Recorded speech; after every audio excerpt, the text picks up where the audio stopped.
السلام علیکم ورحمۃ اللہ وبرکاتہ۔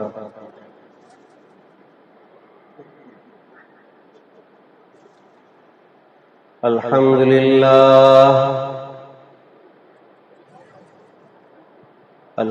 للہ نحمده ونستعینه ونستغفره ونؤمن به ونتوکل علیہ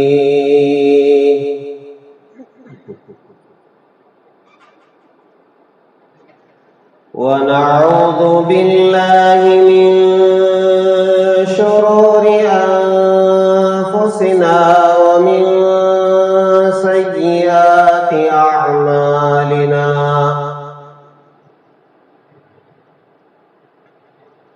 ونعوذ باللہ من شرور انفسنا ومن سیئات اعمالنا من يهده الله فلا مضل له ومن يضلله فلا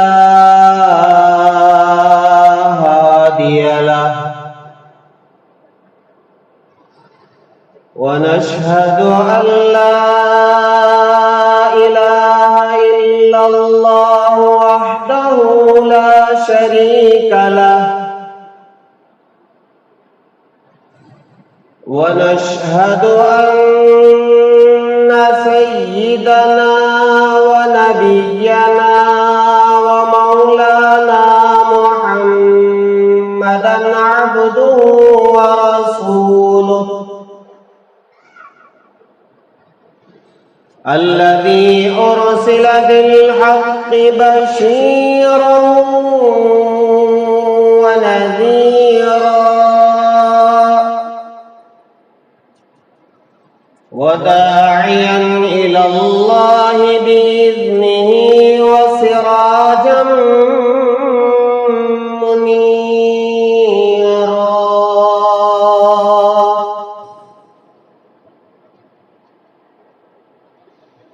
أما بعد فقد قال الله تبارك وتعالى في القرآن المجيد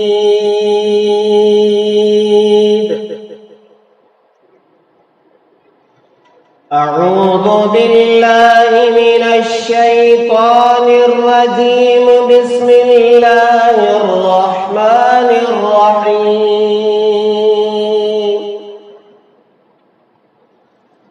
يا أيها الذين آمنوا كتب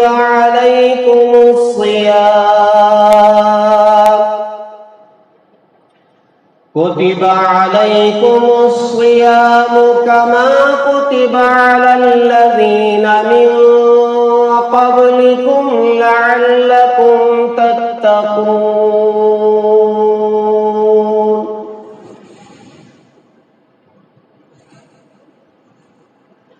آمنت بالله صدق الله العظيم وصدق رسوله النبي الكريم ونحن على ذلك لمن الشاهدين والشاكرين والحمد لله رب العالمين۔ بزرگان محترم، اللہ تبارک و تعالی کا بے انتہا فضل احسان ہے جس ذات وحدہ لا شریک نے مجھے اور آپ کو یہ مبارک مہینہ نصیب فرمایا۔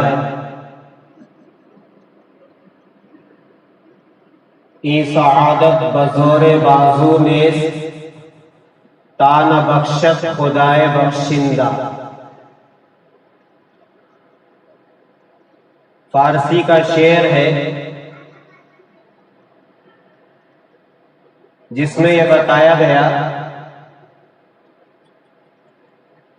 جو بھی توفیق ملتی ہے وہ اللہ رب العزت کی طرف سے ملتی ہے۔ اگر اللہ کی توفیق نہ ہو تو پھر بندہ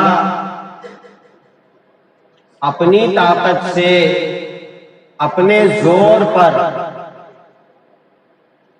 کوئی عبادت کر ہی نہیں سکتا۔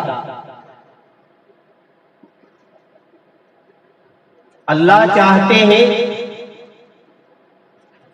تو یہ سعادت کی گھڑیاں ہمیں نصیب ہو رہی ہے اور ہوتی ہے۔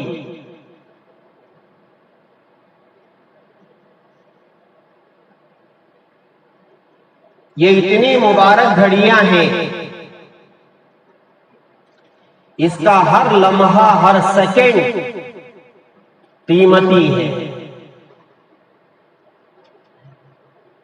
اس مہینے کو پانے کے لیے رحمت دو عالم صلی اللہ علیہ وسلم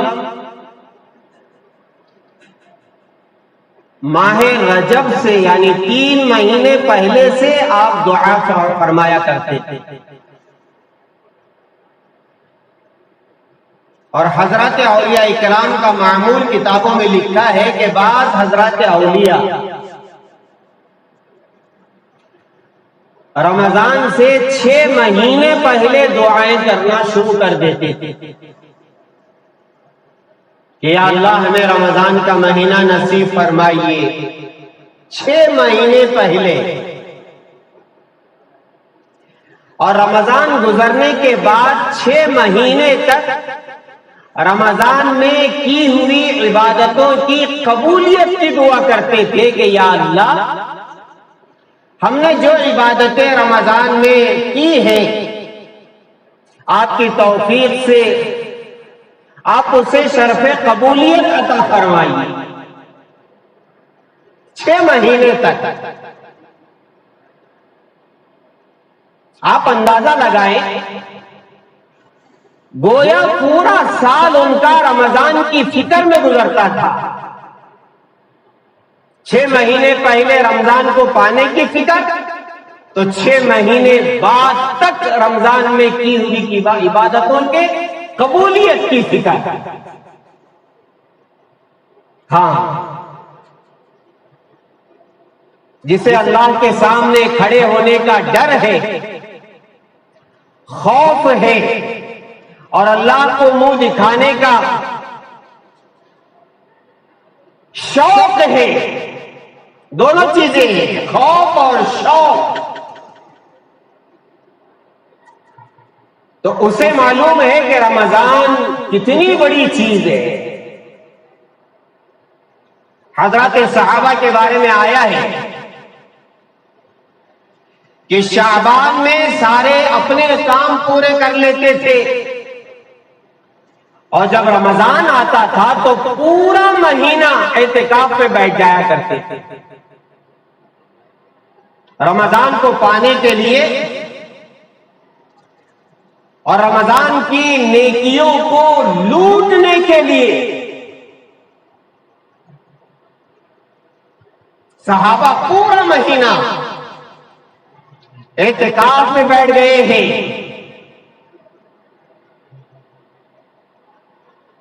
رمضان اللہ تعالیٰ دیتے کیوں ہیں؟ اس میں روزے کیوں فرض کیے ہیں؟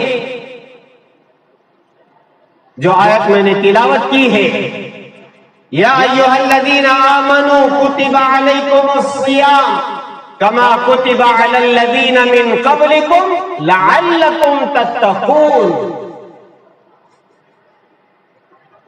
روزے جو فرض کیے گئے ہیں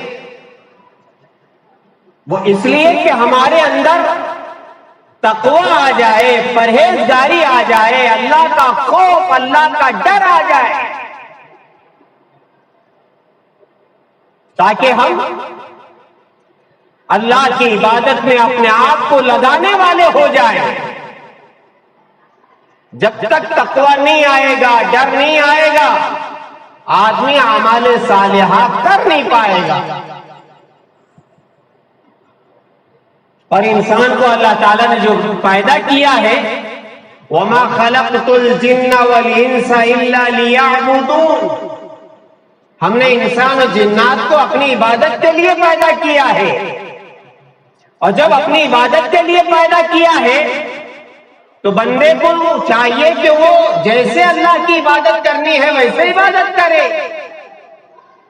حضرات علماء فرماتے ہیں بندہ جب دنیا میں لگتا ہے، اپنے کاروبار میں لگتا ہے، اپنے دھندے میں لگتا ہے، اپنے کمانے میں لگتا ہے، اپنی دکانداری میں لگتا ہے، اپنی تجارت میں لگتا ہے، اپنی کھیتی باڑی میں لگتا ہے، بازار کا ماحول ہوتا ہے، اور کمانا یہ بھی فرض ہے۔ طلب الحلال فریضۃ بعد الفریضہ، حلال مال کا حاصل کرنا، کمانا یہ فرض ہے نماز روزے کی فرضیت کے بعد۔ جیسے نماز روزہ فرض ہے ویسے کمانا فرض ہے، تاکہ ہم اپنی ضرورتوں کو پورا کر پائے اللہ کے اصول کے مطابق۔ اللہ کا دنیا کا یہ قانون ہے، یہ اصول ہے، کمائیں گے تو کھائیں گے، کمانا یہ فرض ہے، کسب الحلال، حلال کا کمانا یہ فرض ہے۔ حضرت مولانا تقی عثمانی صاحب دامت برکاتہم فرماتے ہیں جب بندہ حلال کمائی میں لگتا ہے، 11 مہینے بلکہ زندگی بھر لگا ہوا ہے، تو دنیا داری کی وجہ سے جب آدمی اپنے آپ کو بازار میں لے جاتا ہے تو بازار کا ماحول غفلت کا ماحول، وہاں ذکر و اذکار کا ماحول نہیں رہتا، وہاں غفلت کا ماحول رہتا ہے۔ آدمی یہ سمجھتا ہے یہ کاروبار ہے، لین دین ہے۔ اب بازے بندے ایسے بھی ہوتے ہیں جو اپنی تجارت میں جھوٹ بھی بول دیتے ہیں، دھوکہ بھی دے دیتے ہیں، دغا بازی بھی کر بیٹھتے ہیں، جس کی بنا پر اس کا اثر ہمارے دلوں پر پڑتا ہے۔ ہاں، ماحول جب غفلت کا ہوتا ہے تو دل میں غفلت چھا جاتی ہے۔ حضرت مولانا تقی عثمانی صاحب دامت برکاتہم نے کتابوں میں لکھا ہے، اپنے بیانوں میں حضرت نے فرمایا اللہ تعالیٰ نے ماہ رمضان اس لیے عطا فرمایا تاکہ ان 11 مہینوں کی غفلت ہم دور کریں، ہم اپنے دلوں کو روشن کریں۔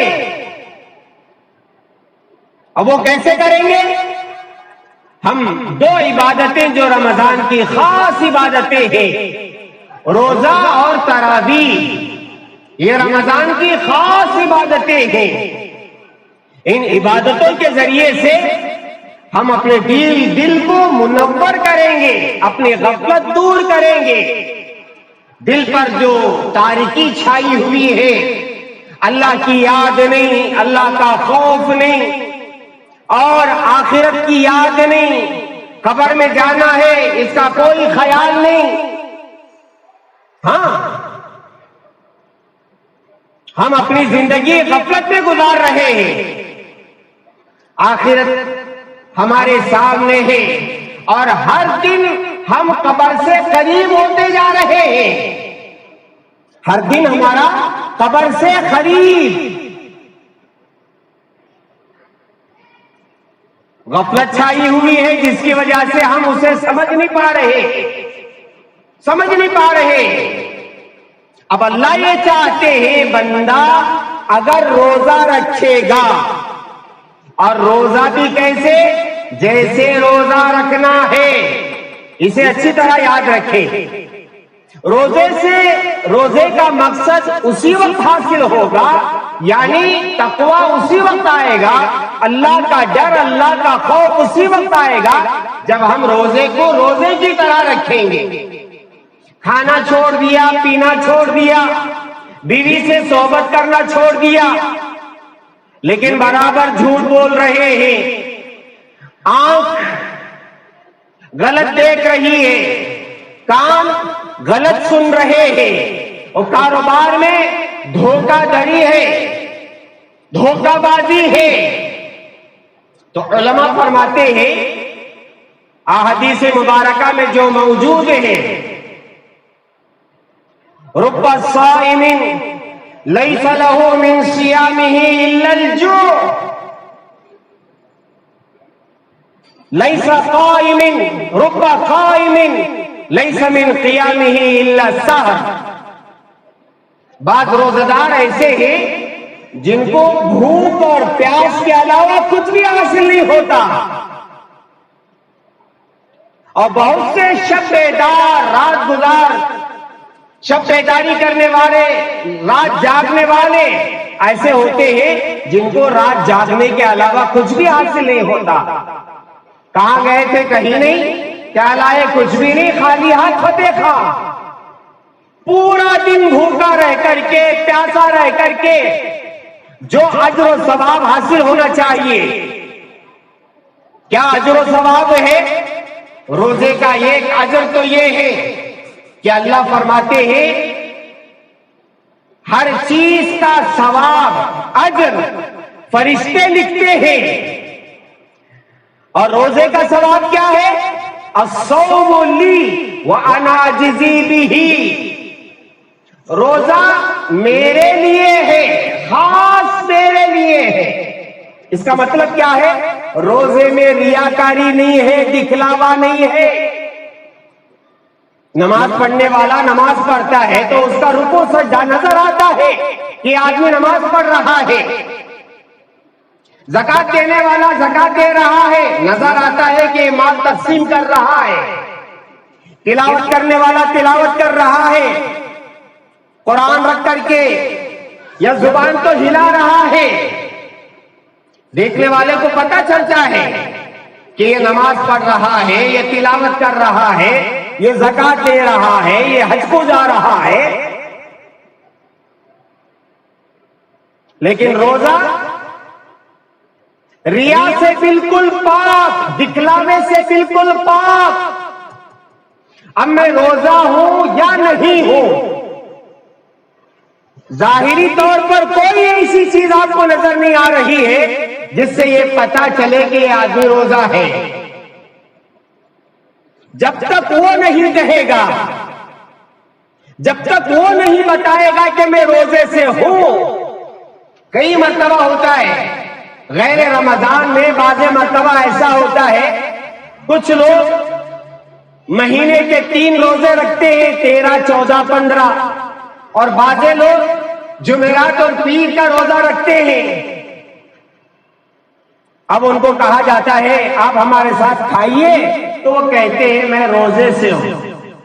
معلوم نہیں ہوتا کہ یہ روزے سے ہے، جب تک بتایا نہیں جاتا، جب تک کہا نہیں جاتا کہ میں روزے سے ہوں، اس وقت تک روزہ رکھنے والے کا روزہ سوائے خدا کے کسی کو معلوم نہیں ہوتا۔ اس لیے اللہ تعالیٰ نے فرمایا اس میں ریاکاری نہیں ہے، دکھلاوا نہیں ہے، یہ خالص تیرے لیے ہے۔ الصوم لی، اس لیے وَأَنَا أَجْزِي بِهِ، میں اس کا بدلہ دوں گا۔ صرف اس ایک بات کو ہم ذہن میں رکھیں گے تو ہمارا دل خوش ہو جائے گا، رواں رواں ہمارا خوش ہو جائے گا کہ اللہ آپ اجر دینے والے ہیں۔ اور جب اللہ دینے میں آئے تو کیا دیں گے؟ نہ میں تصور کر سکتا ہوں، نہ آپ تصور کر سکتے ہیں۔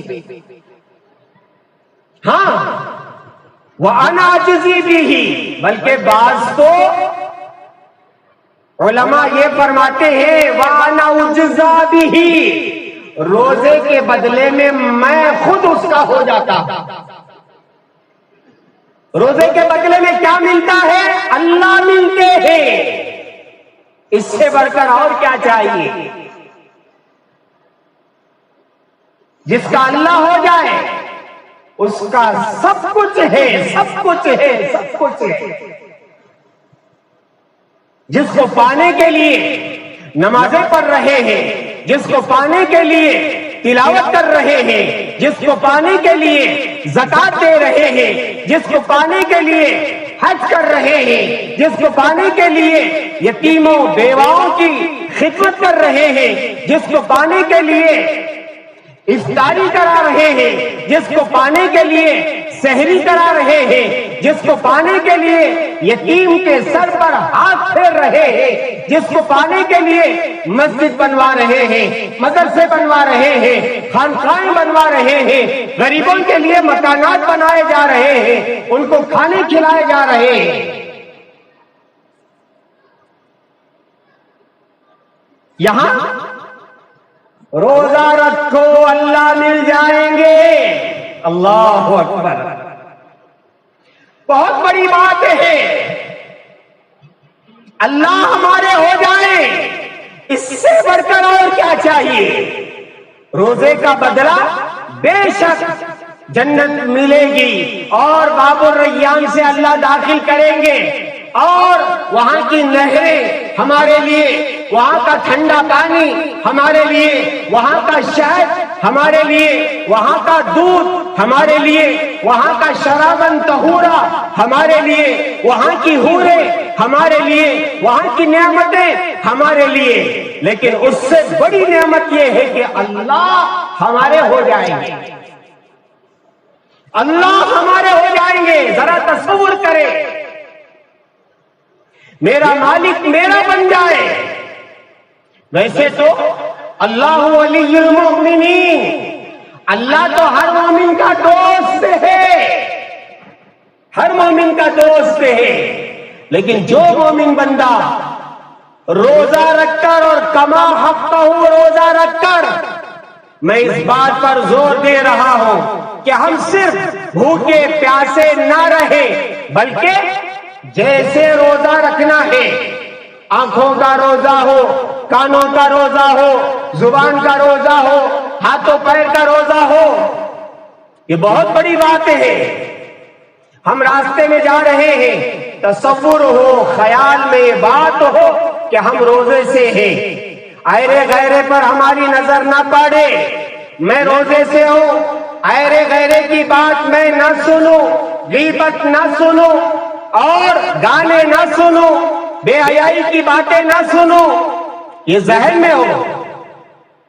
اسی لیے حدیث میں فرمایا گیا، اگر کوئی شخص روزے سے ہے اور کوئی پاس والا اس سے جھگڑا کرتے ہوئے گالیاں دے رہا ہے، تو پلٹ کر ہم اسے گالی نہ دیں، بلکہ یہ کہے انی صائم، میں روزے سے ہوں، میں روزے سے ہوں، اسے بتائے کہ میں روزے سے ہوں۔ تو گالی دے گا، میں اس کا جواب گالی سے دینے والا نہیں ہوں، اس لیے کہ میں روزے سے ہوں۔ روزہ رکھنے والا گالی نہیں دیتا، روزہ رکھنے والا برا نہیں دیکھتا، روزہ رکھنے والا برا نہیں سنتا، روزہ رکھنے والا بری جگہ نہیں جاتا، روزہ رکھنے والا برا کام نہیں کرتا، روزہ رکھنے والا برے خیالات ذہن میں نہیں لاتا۔ ہاں، اور یہی چیز اللہ چاہتے ہیں کہ بندہ روزہ رکھے اور اسے تقوی اور پرہیزگاری آ جائے، اللہ کا خوف، اللہ کا ڈر۔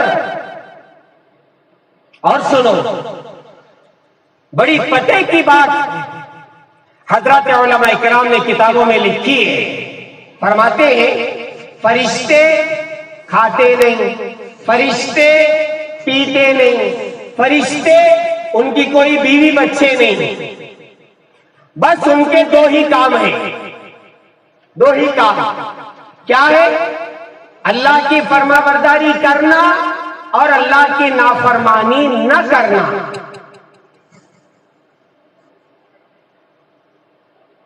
دو ہی کام ہے، اللہ کی فرما برداری کرنا، اور دوسرا کیا؟ اللہ کی نافرمانی نہ کرنا۔ علماء نے لکھا ہے جب بندہ روزے سے رہتا ہے تو وہ ملائکہ کی مشابہت اختیار کر لیتا ہے. جیسے ملائکہ کھاتے نہیں بندہ بھی نہیں کھا رہا، ملائکہ پیتے نہیں بندہ بھی نہیں پی رہا، اور ادھر بیوی بچے نہیں ہیں تو یہ اپنی بیوی رہ کر بھی بیوی سے دور ہے. اللہ کا حکم ہے بیوی کے قریب نہ جاؤ روزے کی حالت میں. اب یہ بیوی کے پاس نہیں جا رہا ہے. علماء فرماتے ہیں روزے کی حالت میں بندہ ملائکہ کی طرح ہو جاتا ہے، فرشتوں کی مشابہت اختیار کر لیتا ہے. تو دو چیزیں جو ملائکہ کے اندر موجود ہیں وہ دو چیزیں بندے کے اندر بھی آ جاتی ہیں. اب بندہ اللہ تعالیٰ کی فرما برداری اور اللہ تعالیٰ کی نافرمانی سے بندہ بچے گا، بندہ بچے گا. ہمارا حال یہ ہے، ہمارا جو نفس ہے، دیکھیں انسان کے جو دشمن ہیں وہ چار ہیں. علماء نے فرمایا انسان کے جو دشمن ہیں، حقیقی دشمن جو یہ چاہتے ہیں کہ یہ جنت میں نہ جائے بلکہ جہنم میں جائے، دشمن ہمارے ایک تو دنیا کی محبت ہے، اور دوسرا شیاطین ہیں، ان کے حملے ہیں، ان کے وسوسے ہیں، اور پھر مخلوق کی محبت ہے، دنیا والوں کی محبت، مخلوق کی محبت، اور چوتھا فرمایا نفس. یہ جو نفس ہے جو میرے ساتھ آپ کے ساتھ ہر ایک کے ساتھ لگا ہوا ہے، اور یہ نفس آپ مسجد کو آئے تو آپ کے ساتھ مسجد کو آتا ہے، آپ نماز پڑھے تو آپ کے ساتھ وہ رہتا ہے. یہاں تک کہ اگر آپ کعبۃ اللہ جاتے ہیں تو کعبۃ اللہ میں بھی آپ کے ساتھ رہے گا، اور اگر کعبۃ اللہ کے دروازے کے اندر بھی آپ چلے جائیں تو وہاں بھی آپ کا نفس آپ کے ساتھ رہے گا، اسے آپ جدا نہیں کر سکتے. یہ جو نفس ہے ابتدا میں، شروع میں نفس ہمارا رہتا ہے، یعنی ہمیشہ برائیوں کی طرف ابھارتا ہے، برائیوں کی طرف. اب اس کی تربیت کیسے کریں گے؟ اس لیے کہ یہ ہمارے ساتھ میں رہتا ہے. یہ اذان آپ پڑھیں تو بھی ساتھ میں رہتا ہے، قرآن پڑھیں تو بھی ساتھ میں رہتا ہے، ذکر کریں تو بھی ساتھ میں رہتا ہے، حج کو جائے تو بھی ساتھ میں رہتا ہے، عرفات کے میدان میں بھی، مزدلفہ میں بھی، مینا میں بھی، رمی جمرات کے وقت میں بھی، مکے میں بھی، مدینے میں بھی. تو اب اس کی اصلاح کیسے کرنا ہے؟ فرمایا جب ہم اس کی تربیت کریں گے. کیسے تربیت کریں گے؟ اس تربیت میں حضرات علماء اکرام نے لکھا ہے اسے بھوکا رکھو، اسے کم کھلاؤ، اسے کم سلاؤ. اسے کنٹرول میں کرنا چاہتے ہو، کنٹرول میں یہ آئے گا. اسے اللہ کنٹرول میں کرے گا، ہم نہیں کریں گے. لیکن ہمارا کام کیا ہے؟ ہمارا کام یہ ہے کہ اسے کم کھلانا، کم سلانا، اسے بھوکا رکھنا. حضرات علماء فرماتے ہیں اس نفس کی تربیت کے لیے اللہ نے روزہ رکھا ہے. ہمارا نفس تو ایسا ہے، بلکہ میرا نفس کا ہو اتنا موٹا تازہ، خواہشات تو اس کے اندر اتنے بھرے ہوئے، ہر ایک اپنے گریبان میں منہ ڈال کر کے دیکھ لے. میری آنکھیں کیسی ہے، میرے کان کیسے ہیں، میری زبان کیا ہے، میری سوچ کیا ہے، میں کتنا دل لگا کر کے نماز پڑھتا ہوں، میں کتنے لمبے لمبے سجدے کرتا ہوں. ہر آدمی اپنے گریبان میں منہ ڈال کر کے دیکھ لے. ہمارا نفس ہمارا بنا ہوا ہے، برائیوں کی طرف ابھارتا ہے. اسے ذرا روزے رکھوا کر کے، بھوکا پیاسا رکھوا کر کے اس کی تربیت کریں گے تو دھیرے دھیرے یہ نفس لوامہ بنے گا. کیا مطلب؟ نفس لوامہ کا مطلب یہ ہے پہلے تو یہ گناہ کر کے خوش ہوتا تھا، لیکن جب تھوڑی اس کی تربیت ہوگی تو وہ گناہ کرنے کے بعد اپنے آپ کو ملامت کرے گا، ارے یہ تو گناہ کر لیا آپ نے، یہ تو آپ نے جھوٹ بول دیا، یہ تو آپ نے دھوکہ دے دیا، ارے جلدی جاؤ وضو کرو، 2 رکعت نماز پڑھو اور اللہ سے توبہ اور استغفار کرو۔ یہ ملامت کرنے والا نفس جب ہم 1 مہینہ پوری پابندی کے ساتھ جیسے روزہ رکھنا ہے ویسے ہم روزہ رکھیں گے تو پھر میرے پیارو یہ نفس لوامہ بنے گا، اور پھر اگر اسے ہم رمضان میں خوب عبادت میں لگائیں گے، ذرا اپنے آپ سے کہیں گے سحری کے لیے اٹھے ذرا تہجد پڑھ لو، اپنے آپ سے بولنا، کوئی بولنے کی ضرورت نہیں ہے، نہ باپ بولنے کی ضرورت، نہ ماں بولنے کی ضرورت، نہ بھائی بولنے کی ضرورت، نہ بیوی بولنے کی ضرورت، نہ بچے بولنے کی ضرورت، اپنے آپ سے کہے ذرا میں تہجد پڑھ لوں۔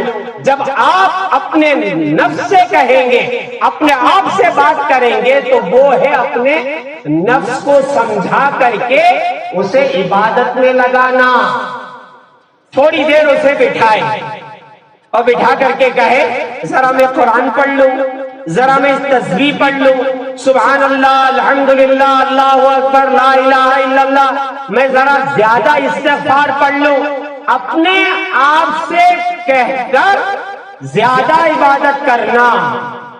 اور تراویح تو ہے ہی رمضان میں، اپنی عبادتوں میں زیادتی تراویح، جس میں قرآن پڑھا جاتا ہے، جس میں قرآن سنا جاتا ہے، جس میں 40 سجدے کیے جاتے ہیں اور 20 رکوع کیے جاتے ہیں، ہاں جس میں 40 سلام، السلام علیکم ورحمۃ اللہ، 40 اللہ اکبر، 20 سلام۔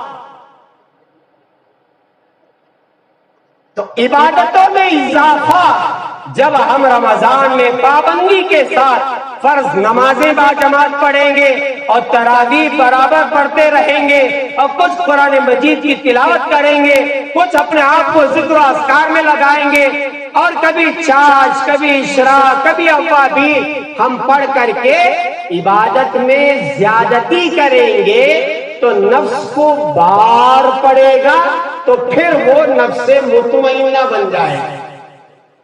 نفس مطمئنہ کا مطلب کیا ہے؟ آپ خود نماز کے لیے چلیں گے، آپ خود تلاوت کے لیے قرآن اٹھائیں گے، آپ خود تسبیح اٹھائیں گے ذکر و اذکار کے لیے۔ اب ایسا مزہ آ رہا ہے نماز میں، ذکر میں، تلاوت میں، جو واقعات ہم سنتے ہیں پوری رات سجدے میں، پوری رات 1 رکعت میں، پوری رات قرآن مجید میں، پورا دن ذکر و اذکار میں، یہ کیا ہے؟ وہ جب شوق آ جاتا ہے، نفس امارہ کے بجائے لوامہ، پھر لوامہ کے بعد مطمئنہ بن جاتا ہے، تو عبادت میں اسے چین اور سکون آنے لگتا ہے۔ ہاں اب وہ لمبی رکعتیں، پھر تراویح میں پیچھے بار کھکارنے کی ضرورت نہیں پڑے گی، امام صاحب ذرا لمبی رکعت ہو رہی ہے اور تلاوت زیادہ ہو گئی ہے۔ ایک مؤذن صاحب رام نگرم میں، وہ 26ویں کے بعد میں تراویح پڑھائے تو بہت جلدی رکوع کر رہے تھے اور سجدہ کر رہے تھے۔ بعد میں ان سے پوچھا گیا، اپنوں نے ان سے پوچھا آپ نے چھوٹی صورتیں پڑھی اور جلدی رکوع سجدہ کیوں کر لیا؟ تو انہوں نے کہا اگر میں لمبی رکعت پڑھتا تو پیچھے مسکال آنا شروع ہو جاتا ہے۔ سمجھ رہے؟ مقتدیوں کی طرف سے یہ کیا ہے؟ وہ لمبی رکعت ہو گئی ہے امام صاحب۔ ہاں میں آپ کو سچ معنوں میں کہتا ہوں، جو امام یہاں کھڑے ہو کر حافظ قرآن جب وہ قرآن پڑھتا ہے، میں قسم کھا کے کہتا ہوں اسے جو مزہ آ رہا ہوتا ہے، قرآن پڑھنے کی لذت جو اس کے زبان میں آ رہی ہوتی ہے، سر سے لے کر پیر تک ہر عضو قرآن کی وجہ سے وہ مزے لے رہا ہوتا ہے، تبھی جا کر کے وہ کھڑے ہو کر کے پورا قرآن سناتا ہے۔ قرآن بیٹھ کر پڑھنا ہمارے لیے مشکل، قرآن سو کر کے پڑھنا ہمارے لیے مشکل، اور یہ حافظ قرآن جو مصلی پر کھڑے ہو کر، بیٹھ کر نہیں، میں تو بیٹھ کر کے خطبہ دے رہا ہوں، کھڑے ہو کر کے پورا قرآن پڑھنا، اور وہ بھی برزبانی حفظ، آپ اندازہ لگائیں وہ مزہ مل رہا ہوتا ہے۔ اللہ کی قسم، اللہ کی قسم، ہر حافظ قرآن کو قرآن پڑھنے میں وہ مزہ آتا ہے جس کی وجہ سے وہ مزے لے لے کر پڑھتا ہے، اور ہمارا نفس لوامہ اور نفس امارہ، نفس مطمئنہ نہیں بنا ہے تو پھر وہی مسکال شروع ہو جاتا ہے۔ اس لیے میرے پیارو، اپنے نفس کی اصلاح ضروری ہے۔ ہم کوشش کریں گے، اللہ اس کا تزکیہ کریں گے، اللہ نفس کو پاک کریں گے، اور جب ہمارا نفس مطمئنہ بن جائے گا تو ہم شوق سے ہر عبادت کریں گے، ہر عبادت، پھر کہنے کی ضرورت نہیں پڑے گی۔ اس لیے اللہ چاہتے ہیں رمضان کے روزوں کی برکت سے اور تراویح کی رکعتوں کی برکت سے ہمارا نفس لوامہ سے نفس مطمئنہ بن جائے۔ اس کے لیے ہم پورے آداب کے ساتھ روزہ رکھیں اور پوری پابندی کے ساتھ تراویح پڑھیں اور فرض نماز جماعت کے ساتھ ادا کریں، اور جتنے نوافل ہیں ان کو پڑھنے کی کوشش کریں، ذکر و اذکار میں اپنا وقت لگائیں، اور افطار کے وقت خوب اللہ تعالیٰ سے دعائیں مانگیں، جو مانگنا ہے افطار کے وقت اللہ تعالیٰ سے آپ مانگ لیں، ڈائریکٹ سیدھے اللہ سے جو آپ کو چاہیے، جائز چیز، ناجائز نہیں، ناجائز چیز اللہ سے مانگنا حرام ہے، جائز نہیں ہے۔ اللہ سے جائز چیز جو مانگنا چاہتے ہیں آپ افطار کے وقت میں مانگ لیں، انشاءاللہ اللہ تعالیٰ اس وقت افطار کے وقت میں فرشتے آمین کہہ رہے ہوتے ہیں، اور مچھلیاں پانی میں، بلوں میں چونٹیاں تک، اور جنگل کے جانوروں تک ہماری دعاؤں پر آمین کہہ رہے ہوتے ہیں۔ اس لیے افطار کے وقت کی دعائیں رد نہیں ہوتی، ضرور ضرور ضرور قبول ہوتی ہے۔ اس لیے افطار کے وقت میں جو آپ کی زندگی کی تمنا ہے، اور آخرت کا مسئلہ تو ہے ہی میرا اور آپ کا، آخرت کی نجات کے لیے اور قبر میں نجات کے لیے اور بلا حساب و کتاب جنت مل جائے، اس کی روزانہ ہم دعا کرتے رہے۔ اللہ تبارک و تعالی ہماری دعاؤں کو قبول فرمائے، ہمارے روزوں کو قبول فرمائے، ہماری تراویح کو قبول فرمائے۔ جو حفاظ کرام قرآن سنا رہے ہیں، جہاں کہیں سنا رہے ہیں، اللہ تعالیٰ ان کی مدد فرمائے، نظر بد سے حفاظت فرمائے، اللہ تعالیٰ انہیں صحت و سلامتی کی دولت سے مالا مال فرمائے۔